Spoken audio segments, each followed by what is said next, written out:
I'm going to be honest with you. I have a big love-hate relationship with running. There, I said it. And that might sound strange considering running is pretty much my entire life. But I think it's really important to show both sides of the coin when it comes to the reality of running. I love taking part in big events and the sense of achievement that comes with it. And when I'm locked into a training plan for a race or a challenge, I'm all groovy. But what I find hard is training outside of a structured plan and what paces I should be running at. I find that quite overwhelming, and sometimes it just means that I don't want to run. Well, I think I need a bit of help. Andy? Hello, mate. Hello. How can I help? Well, not everyone's lucky enough to have an Olympian run alongside them and give them the tips and tricks and advice they need. But hopefully from watching this video, you can get what you need. Why are you being so nice to me? So what's in the script, mate? Should we get running? There must be something wrong with you if you want me to help you go running. It's in the script. I didn't write that. So first up, we need to understand what your running paces are, Yeah. what they should feel like, and also how they're going to ultimately benefit your running and your performance. All right. So we're going to run at a variety of different paces and talk about how we might be able to fit them into your week. But most importantly, when we're talking about each pace, that's the pace we're going to be running at. I knew it should have been nice to you. That sounds terrible. Okay, so we're going to kick off with a pace that forms the foundation of most training plans, and that is easy running pace. So how's your understanding of easy runs? I think I've got a bit of an understanding, but if you just remind me, that'd be good. Okay, well, if you're familiar with 80-20 training, where 80% of your training would be at an easy pace and 20% is at a higher intensity. So that's a rule of thumb that we talk about on the running channel. It does vary depending on how many runs a week you do and things like that, but it's a good idea to think about it in that way. Then an easy run's exactly what we're doing right now, although it's a bit one-sided, which is conversational pace. Yeah, it's definitely easier for you than it is me. So, okay. What's the conversational pace? You should be able to have a whole conversation. So not just me talking at you and you answering in one word or single sentences. Yeah. You should be able to talk almost for the whole time, regardless of how long we're running for. Oh, I'm not much of a talker though. But I think this is a good pace that I could, talk and run for a while. Yeah, well, a good gauge is being able to talk. But if you want to think about it in terms of numbers, then there's a scale called the RPE scale, rate of perceived exertion, usually measured 0 to 10, where 10 is flat out and 1 would be walking. And for an easy run, you want to be at 3 or 4 out of 10, I'd say. Okay, and then what about zones? I've seen them around, like zones for heart rate. Yeah, heart rate zones is something a lot of people talk about. Yeah. The internet is awash with people talking about zone 2 running, and that's what easy running is essentially zone 2 running. Right. But it's quite important to properly define your heart rate zones. So making sure that's all properly set up on whatever device you're using to measure that. Yeah, quite often a watch will come with default zones. It's better to then adjust them. So zone 2 is usually 60 to 70% if you're using the max heart rate method. Yeah. But actually, on the running channel, we'd usually recommend using something called the heart rate reserve method, which we've got an entire video about. But essentially, you want to be in zone 2, 3 or 4 out of 10, and able to have a chat. Yeah. Okay, so why would you do an easy run? Well, first of all, it's lower intensity, so your injury risk is lower because you're putting your body through less effort. Gotcha. Then it's also a way of building resilience in your body and ultimately your endurance performance. So it's going to help boost your endurance by doing more runs at a lower intensity. Okay, that sounds great. So I'm going to place a little bet that traditionally you might not have always done easy runs and you might have done a little bit faster. A lot of people are rarely willing to slow down enough. I think previously I would go out and do an easy run, but I'd end up having to walk halfway through or, end up being absolutely knackered at the end of it. Yeah, so do you have a better handle now on what your easy pace should be? Yeah, I think now, at the moment, it's probably about 6:20. Per kilometre? Yeah, per kilometre. We'll have our lovely editor pop it up on the screen what that is in miles. And I found that out by running with friends a lot at this conversational pace. So they have to listen to you witter on. Yeah, and I make sure they do most of the talking, but it's something that has really helped. So I'd really recommend that if that's something you're struggling with. Yeah, and remember that the recovery pace or easy run pace is really individual. So there's a massive difference between our easy paces. You can hear in my breathing right now, this is an easier run for me. But that doesn't matter. We sound the same, sure. Well, I'll let the audience be a judge on that. How are you enjoying Tom's heavy breathing? Let us know in the comments. But the other thing is, like, when might you do an easy run? Yeah. The brilliant thing about an easy run is it's what you need to use to kind of break up your week. Doing a really long run if you're in marathon training, or a hard interval session, whether that's on the track or the road, it doesn't really matter. Putting those things back to back, like multiple interval sessions, is a bad idea because it It puts you at risk of injury, illness, running yourself into the ground, burnout, all of those things. Whereas your easy runs are what you can use to recover. And they're also what you'd put before and after an interval session as part of your warm-up. That's the pace you need to be able to run at to prepare for those. So there's lots of times where you'll use easy pace in your training. So what you're saying, Andy, is in fact, being a lazy runner will actually make me better at running. Well, yeah, if you want to put it like that, I wouldn't say easy runs are lazy. I actually think give every run a purpose. Yeah. Go out there with a goal of running an easy run and make sure you're actually quite strict with yourself and you don't overcook it on those easy runs. Okay.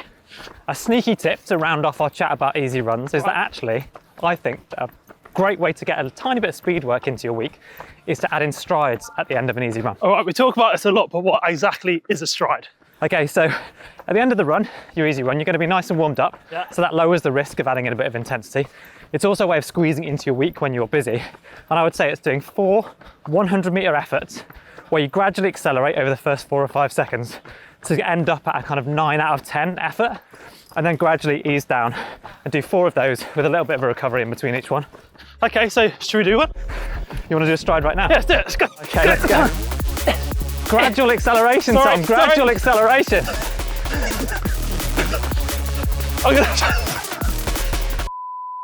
Okay, well that's a great warm-up for us to get cracking. Right.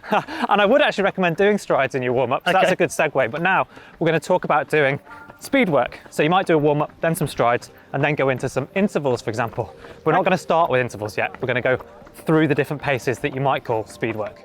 All right, well, I mean, what is speed work, mate? Because there's so many different types. There's intervals, fartleks, hippos, trees. Like, it just keeps going on, doesn't it? Like, there's so many.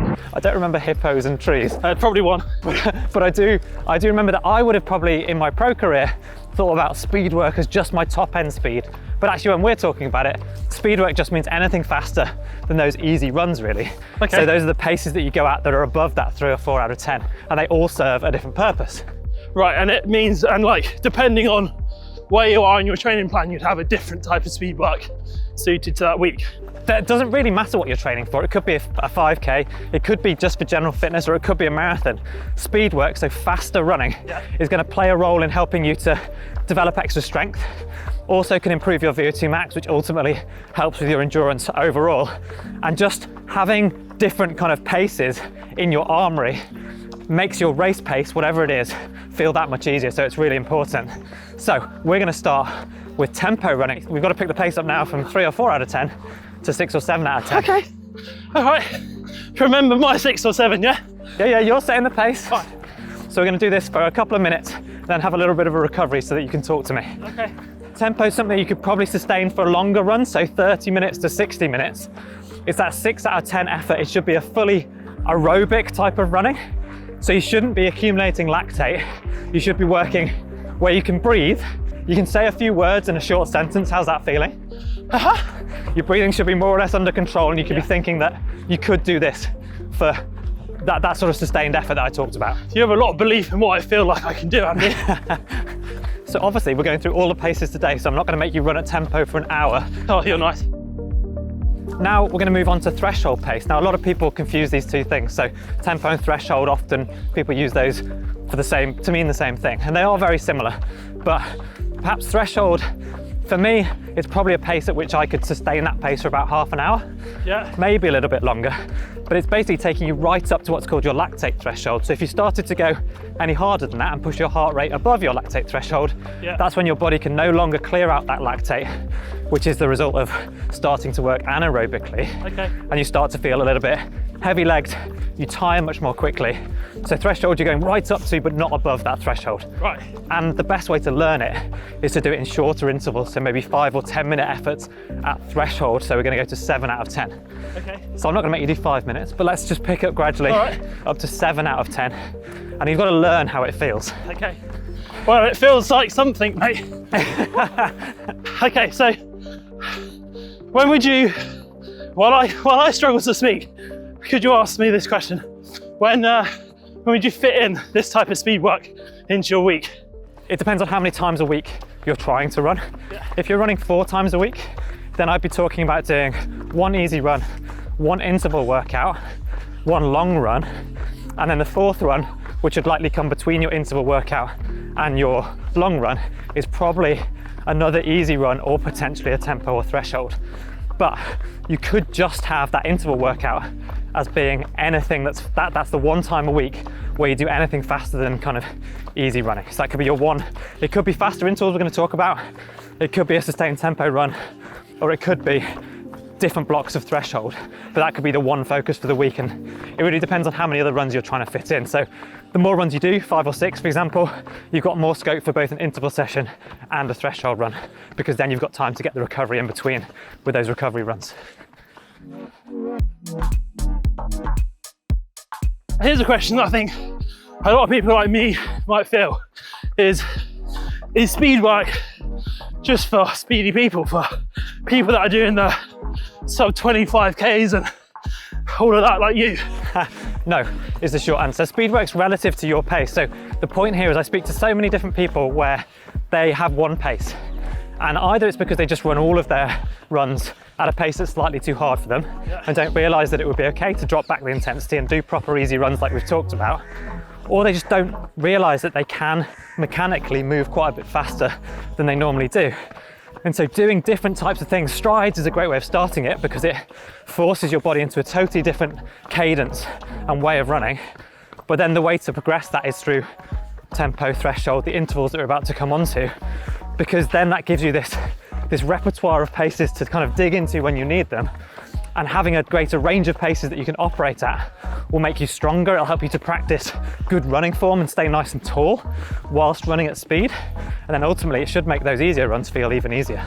Okay, so we talk about intervals then? Okay, you feeling ready? I guess so. We're not going to start just yet, but in a minute we're going to go up to 8, and then by the end of it, 9 out of 10. And that's because that's where I'd put interval training, but there are obviously lots of different lengths of intervals. So if you're doing a 30-second interval and having quite a lot of recovery, then I think you can do that at 9 out of 10 effort. But if you're doing a 3, 4, 5 minute interval, then you're probably going to operate at 8 out of 10, or at a pace where you feel like you can complete all of those intervals at a consistent pace with a little bit of recovery in between. So you might be replicating a race, for example, if you're training for a 10K. Yeah. You might be doing 10 lots of 1K, probably slightly slower than race pace, but also you've got recovery in between. Because on race day, you don't get any recovery at all. Tell me about it. All right.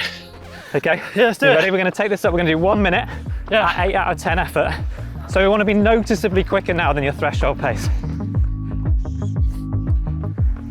So on camera, you should be able to see this. It should look different.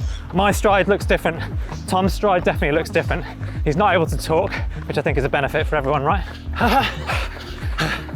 You can hear his breathing. We've only got a minute of this, but then the key with these intervals is often that you'll start off a training block where you might have a longer recovery. So you might do 3-minute efforts with 2 minutes recovery, but then you repeat that after 4 or 5 weeks in your training block, and you try and run at the same pace or faster and reduce the recovery as well. And that shows the progress that you're making and how much fitter you're getting. Has it been a minute yet? Absolutely not. Okay, now just ease it back. My last point on intervals is obviously if you're running a 30-second interval, not only is the effort harder because you can sustain it for that 30-second period, but your actual absolute pace will be faster as well. So different intervals, different durations, different paces, mixing it up is where the magic happens. Okay. Want to walk? Yeah, sounds good, mate. Okay. That's a tough way to do it. We've just escalated through all of the paces, but I guess how does that feel? Feels like an 8, or maybe even a 9 out of 10, mate. Wow. It's something that I'm definitely not going to talk through. Yeah. But a few years ago, even when you were working at the running channel, you described it to me as that one-paced person. How does it feel now being able to actually differentiate between the different paces? Well, it feels like you've unlocked a new level in running, right? Yeah. It's, I think that this is where consistency of training really comes in. The more you do it, the more you get that feel of what this is and what that is. And right now I'm feeling like it's up here, whereas we started down here. Yeah, and when you start a training plan in any area of running, often there'll be paces that are dictated. It might be by effort, it might be by heart rate, and sometimes it might be by race distance, 5K, 10K, half marathon, and marathon pace. Yeah. And the important thing is actually having differentiated paces. Because a lot of people are like, well, those are all the same pace for me. Yeah, and one thing I'd say as well for someone that knows a little bit about running now, but is still on the naive side of it, is that don't be disheartened by your interval pace that's on your training plan. I often think that that is unachievable and impossible, but give it a go, because I think you'll actually be quite surprised at what you can do for those short distances. Yeah, these intervals are what help you find that red line. Yeah. When I speak to a lot of people, they feel like they're operating at their absolute max, but actually there's sometimes a little bit more in there because they just haven't ever trained like that before. Yeah, and also, it's quite good for the old endorphins, isn't it? Yeah. I feel great, woo! So a staple in a lot of training plans is your long run, and often that's at the weekend. Okay, but why is it at a weekend? Is it something you could do midweek in between other sessions, or is it something you have to do last? You can do it whenever you want, as long as you've got adequate time to recover before and after it, whether that's through recovery running or actual days off. And generally, I do mine at the weekend because that's when I have the most time, and it's the run in my week that takes up the most time out of my sort of daily schedule. Fair enough. And is that something you only do if you're doing a larger distance, or would you recommend doing long runs as well if you're training for, say, a 5K? Yeah, a long run, I think, or thinking about one of your runs as a dedicated long run is actually a really good way of breaking up the week. So even if you are training for a 5K, it just changes what a long run means. So it might not be the 20-mile, 32K long run that you do en route to a marathon, but still having a longer run of maybe an hour to an hour and a half. Obviously this depends on your level, so if you're trying to run your first ever 5K, then that's too far. But if you are trying to run your fastest ever 5K and you're a relatively experienced runner, or you've run one before, then actually having a long run of over an hour, or at least an hour, is going to give you the most benefit because it helps with your overall kind of aerobic base. And what sort of kind of paces would you expect a long run to be at? So in terms of rate of perceived exertion, the RPE score we've been talking about, I'd say it's 3 to 5. So it's your easy run pace and maybe slightly faster, just approaching into that kind of what I'd call 5 out of 10 steady running. Okay. But there are also ways where in a half marathon or marathon training block, you might actually have some goal race pace blocks in that long run. So you could be running a certain distance or a certain amount of time. So I might have a 90-minute long run where I do the middle half an hour at tempo, or sets of 10-minute efforts at tempo with then 5 minutes in between. Or over-unders where you alternate kilometers or miles either side of your race pace as a middle or end part of that long run. There's loads of different ways you can do it, but most of your long runs will be in that 3 to 5 zone. Sometimes you'll have specific paces to hit. Gotcha. Now, a long run is something that I actually struggle with the most because of the time. A lot of the time I can do the pace, but mentally I talk myself out of it because it's such a long time on feet compared to what you're normally doing. Any tips for that? Yeah, I think that's a big benefit to doing a long run, even if you're training for 5K, is psychologically it helps you to cope with those tough miles. Because on my long run at the weekend, I ran a 90-minute long run. I remember looking at my watch feeling quite tired, hoping I'd covered a certain distance, and actually seeing that I'd done 12 minutes. And I found that really mentally difficult. But then an hour and 20 minutes later, I finished my run, and you've come through it, and you've taken on that psychological challenge. I suppose that makes the rest of the runs seem a bit less daunting as well, which are shorter in time or distance throughout the week too if you're struggling to get out of the door. Yeah, I like seeing improvement, whether that improvement is pace, distance, or just the psychology of how I'm approaching the run and how I feel. And that's what you get out of a long run, I think, is a real sense of achievement, and it does make everything else, hopefully, feel a little bit easier. Okay. Really long runs as well are an opportunity for you to practice nutrition. So if you are going to be running a half marathon or a marathon, you might need to be fueling in the race. And we'd recommend that you don't do anything new on race day. So practicing that, training your gut on a longer run, trying the gels or types of fuel that you want to have, making sure they don't make you feel a bit sick or give you tummy trouble, then the long run is the place to practice that. I suppose that goes for kit you might want to wear for race day as well, right? It's good to try out everything you might want to go to race day with. Is that a good session to try everything? Your longest run is the most attritional, so you're going to experience the most chafing. You're going to, maybe if your shoes are going to make your feet sore, then that's when you'll feel it in the longest run. If you're going to get tummy discomfort or wear a new t-shirt for the first time and you're worried about your nipples, then this is the time to try the different tape, the different chafe balm, all of that sort of stuff. Do that in your long run. Okay, speaking of discomfort, mate, Are we nearly finished? Yeah, I'm going to let you stop in a minute, but before we do, I want to know whether this has helped you to work out how you might structure your week or what paces you could include. And I've also got a quick favour to ask, which is if you've got all the way to the end of this video, please do hit subscribe to the running channel and hit the like button, and maybe drop us a comment if you've got any other questions you'd like us to make video about in the future. And now, that's my favourite, but Tom's got one more. Yeah, I think my favourite is if you've enjoyed this video and got some tips and tricks from it, why don't you go check out this video where I pretty much ran every single pace that we've talked about today, training for a 10K.